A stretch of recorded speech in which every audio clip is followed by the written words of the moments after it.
Major Judith Webb was the first woman to command a squadron in the British Army when she served with the Royal Signals.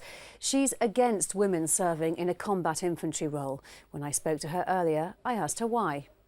What I'm talking about is women in the infantry, and I really don't believe we are yet ready for women in the infantry.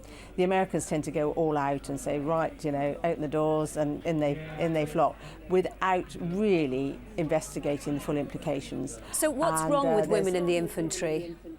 I just don't think we have the physical capability, and I don't think anybody's tested the longevity of women being in the infantry for extended periods of time and the effect on the physical demands. And what we don't want to do is reduce combat effectiveness, and I think there's a huge danger. And in fact, a friend of mine several years ago who was in the Army Physical Training Corps contacted me to say, I've just received new physical standards requirements that I'm supposed to lay down, and they've been considerably reduced to meet the demands of gender equality. How valuable are they, and what have they brought to theatre?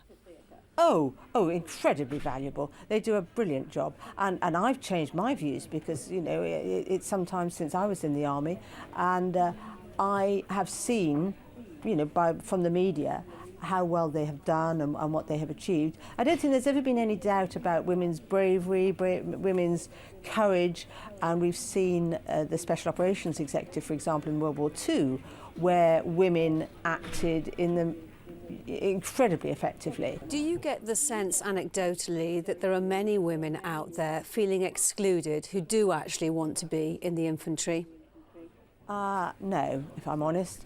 I think there are very few. There is, of course, the occasional one who wants to do it, but my argument is you can't suck it and see in a combat situation. It may be that they manage to find tests which prove over an extended period of time what women can withstand, and if there are women who can, then so be it. But I don't think we're at that stage at the moment, and I don't think there have been extended periods of testing to find out what women can do. Major Judith Webb speaking to me earlier.